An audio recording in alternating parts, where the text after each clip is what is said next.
এই সাউদ সিদ্দিকীর ব্যাপারে দুই একটা কথা শুনুন, সে শরীয়তের কি বিরুদ্ধে সে কি কথা বলেছে ভালো করে মনে রাখবেন। আজকে সোশ্যাল মিডিয়ার জামানা, ইন্টারনেটের যুগ, অতএব এই সমস্ত শিয়াপন্থী আলেম, বেরলভীপন্থী আলেম নিজেদেরকে সুন্নি দাবি করছেন, বাংলাদেশ থেকে এসছে, একদিন তো শুনেছিলাম পুরপাড়া থেকে বের করে দিয়েছে।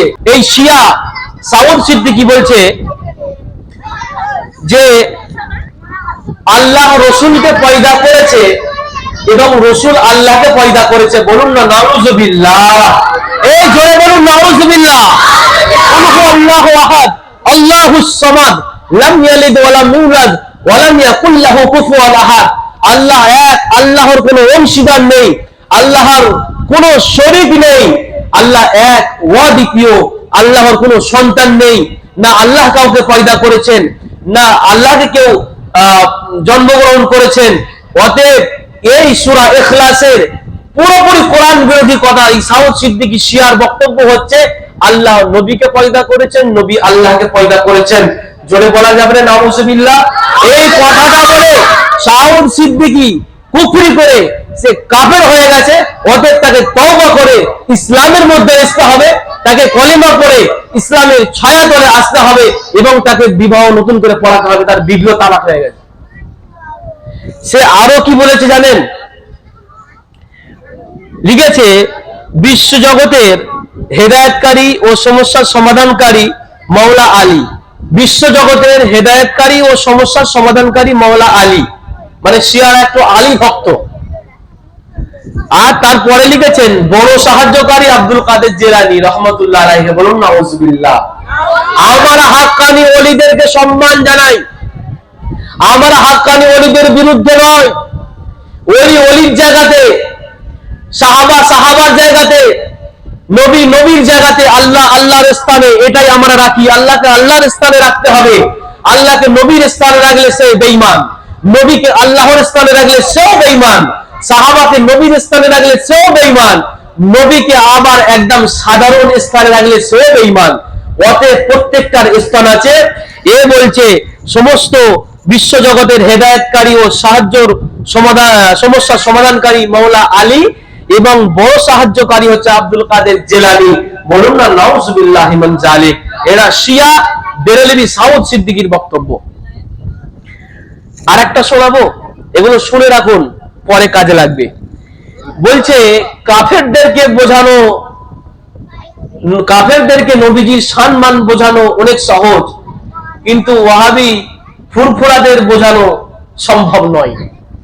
মানে সে ওই ঘরে জন্ম নিয়েছে একটা কুলাঙ্গার, সে নিজেদের মানুষদের ব্যাপারে বলছেন যে কাফের মুশরিকদের বোঝানো সম্ভব, কিন্তু এদের বোঝানো সম্ভব নয়, সেটা তারা বিচার করবে। তারপরে লিখেছেন যে ইয়া রাসূলুল্লাহ আপনি আল্লাহর ছায়া, ইয়া রাসূলুল্লাহ আপনি আল্লাহর ছায়া। বলুন না নাউজুবিল্লাহ। এগুলো সব নাজায়েজ এবং শিরকি কুফরি কথা, যেগুলো বললে ঈমান চলে যায়। তিনি আরো বলেছেন ওলিগণ কোন জিনিসকে কোন বললে সঙ্গে সঙ্গে সেগুলো ফায়াকুন সাথে সাথে হয়ে যায়। এগুলো ওলিগণের নয়, এগুলো আল্লাহর সাথে সম্পর্কিত। আল্লাহ কোন জিনিসকে কোন বললে সঙ্গে সঙ্গে ফায়াকুন হয়ে যায়, এইগুলো ওলিদের সাথে কোনো সম্পর্ক নয়। তিনি বলছেন ওলিগণ কোন জিনিসকে কোন বললে সঙ্গে সঙ্গে ফায়াকুন হয়ে যান। জোরে বলুন একবার নাউজুবিল্লাহ। তিনি আরো বলেছেন আল্লাহ তিনি আহাদ, নবীও আহাদ। বলুন নাউজুবিল্লাহ। কেবলমাত্র কুল হুয়াল্লাহু আহাদ, এই আহাদ শব্দটা কেবলমাত্র আল্লাহর জন্য প্রযোজ্য।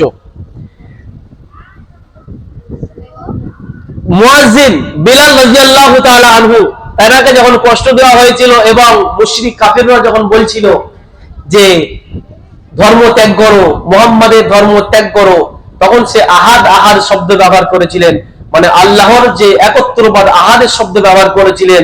এ বলছে নবী আহাদ, আল্লাহ আহাদ, মানে নবী আল্লাহ এক। বলুন না নাউজুবিল্লাহ। জোরে বলুন না নাউজুবিল্লাহ। তিনি আরো কি বলছেন জানেন? যে আমি আল্লাহর বান্দা, মানে সাউদ বলছে শিয়া, আমি আল্লাহর বান্দা, রসুলের বান্দা, গৌসে পাকেরও বান্দা। বলুন নাউজুবিল্লাহ। বান্দা কেবলমাত্র কার হয়? বান্দা কেবলমাত্র আল্লাহ হয়, বান্দা নবীর হয় না, নবীর উম্মত হয়। আর পীরেদের বান্দা বান্দা হয় না, পীরেদের মুরিদ হয়, পীরেদের ভক্ত হয়, পীরেদের অনুসারী হয়। এটা এই বিয়াদব এই মূর্খের জানা নেই। তারপরে তিনি গাদিরে খুম, মানে ঈদের গাদির পালন করা বলছেন খোলাফাদের সুন্নত। ঈদের গাদির জানেন শিয়ারা পালন করে, আর ই একটা বড় শিয়া, সেজন্য বলছে যে গাদিরে খুন, ঈদের গাদির পালন করা খোলাফাদের সুন্নত। তার কাছে আবেদন করব যে ঈদের গাদিরের সম্পর্কে খোলাফায়ে রাশিদুনের আমল পেশ করতে, তার যদি হিম্মত তাকে পেশ করে দেখাক। তিনি আরো বলেছেন, এই দুটো একটা বলেই শেষ করে দেব, যে আমার নবী জিন্দা নবী। এটা ওলামে আহলে সুন্নাত ওয়াল জামাতের আকীদা, যে আমার হায়াতুন নবীতে বিশ্বাসী। তারপরে যেটা বলেছেন যে নবী শুরু থেকে শেষ পর্যন্ত গায়েবের খবর জানেন, এটা আমরা বিশ্বাস রাখি না। নবীজি গায়েবের খবর রাখেন এটা মানি না। গায়েবের খবর মাত্র আল্লাহ পাক জানেন। লা আ'লামুল গায়বা ইল্লা হু। গায়েবের খবর নবী বলছেন লা আ'লামুল গায়ব, যে আমি বন্ধ হয়ে গেল কেন, যে আমি গায়েবের খবর জানি না। কে বলছেন? নবী আলাইহিস সালাতু ওয়াস সালামকে আল্লাহ পাক বলছেন আপনি বলুন লা আ'লামুল গায়ব, আমি নবী গায়েবের খবর জানি না। অথচ এ বলছেন নবীজি গায়েবের খবর জানে। এটা একটা কুফরি আকীদা। তারপরে তিনি আরো একটা কথা বলেছেন, আল্লাহ সর্বত্র হাজির নাজির এবং রাসূলের সর্বত্র হাজির নাজির। বলুন না নাউযুবিল্লাহ। অতএব আল্লাহ হাজির নাজির যেমন, নবী হাজির নাজির সর্বস্তরের নয়। এটা ওলামে আহলে সুন্নাত ওয়াল জামাতের আকীদার বাইরে, এটা কুফরি এবং শিরকি আকীদা এবং কথা। শেষে একটা কথা বলে দেই, তিনি লিখেছেন মাজারে ওলিদের থেকে সমস্যার সমাধান চাওয়া, সাহায্য চাওয়া জায়েজ। এটা কখনো জায়েজ কথা নয়, এটা হলো একটা কুফরি শিরকি আকীদা, যে মাজারে ওলিদের থেকে কিছু সাহায্য সহযোগিতা চাওয়া যাবে না। কেউ যদি বলে আমাকে খাজা বাবা বেটা দাও, এটা শিরিক হবে না সুন্নত হবে? সাহায্য কার থেকে চাইবো?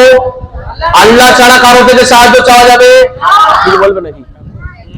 রাখতে পারো, কারো থেকে চাওয়া যাবে না। অতএব যে সমস্ত কথাগুলো বললাম মনে থাকবে ইনশাআল্লাহ।